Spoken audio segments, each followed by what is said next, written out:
Hey guys, it's Lainey, and today is Top 5 Wednesday. I'm really cold right now, so that's why I'm all snuggled up right now. It's really cold in our apartment, and the heat hasn't been turned on yet, so layering up. That's the key. Today, for Top 5 Wednesday, Mindy and I are doing our top 5 horror stories. It's getting close to Halloween, so we thought a little Halloween themed would be kind of fun. So I should say first, before we get into all of these, is that I don't read a lot of horror. And I don't know why. It's just, I'm really big into horror movies. But for some reason, horror books, that's a genre that I just haven't fully gotten into. My list might be very unexpected or light or something compared to what I should be, but these are the books that I have read and I found scary, if that makes sense. So without further ado, let's get started on my top 5 horror stories. Coming in at number 5 is definitely not a horror story.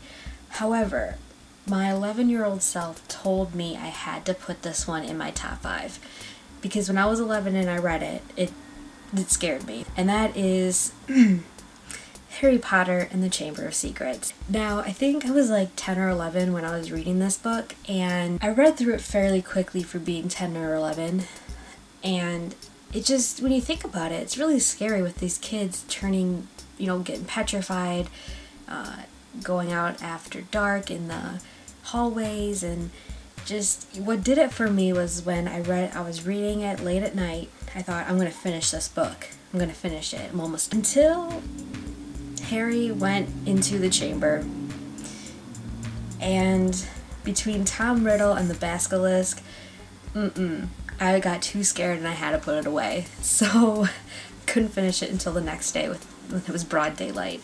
So I could not finish that book that night because it scared me way too much. So that is why The Chamber of Secrets is my number 5 horror story. Coming in at number 4 is Bram Stoker's Dracula. This is one of the few classics I really actually enjoyed, and while it didn't really scare me, I thought there were so many good horror elements in this book, and it really made me want to continue and figure out the mystery behind, even though everybody knows who Dracula is. So I already was going into this book knowing he was a vampire.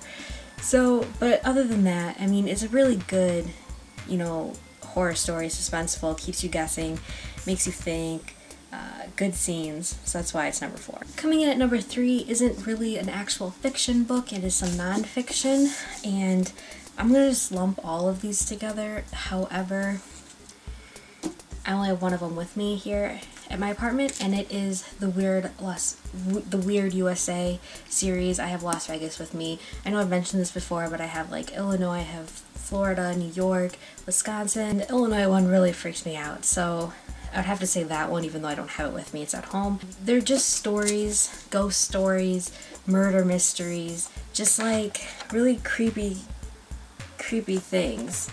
And I mean, yeah, that's Mike Tyson, but like there's some other things like legends and myths and everything that goes around, and some of them are really, really freaky. And due to the fact that I do believe in the paranormal to an extent, these stories really freak me out because, I believe them. Coming in at number 2 is my zombie anthology, edited by Christopher Golden. There's just a bunch of zombie short stories in here. Some of them are funny, but most of them in here are really creepy. And for being such short stories, they had me completely engaged and got me really freaked out. And I've read a handful of them that are in this. There's a ton of them.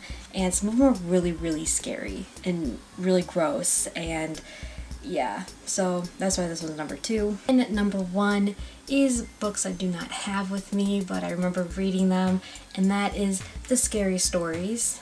I read these when I was like 9 years old, and they terrified me.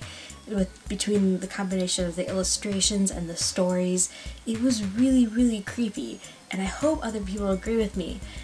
But I want to start rereading them. It's been in my cart on Amazon forever. I just haven't bought it yet. I wonder if I would be still scared as I was with them, if I would be still. I think I would be, because they're really creepy and they stick with you. Like, I'll always remember the woman who had the ribbon around her neck, and there's a reason why she couldn't undo the ribbon because her head would fall off, and then of course there's the, the drip drip drip stories, and the headlights in the cars, and just so many I remember, and they were so creepy.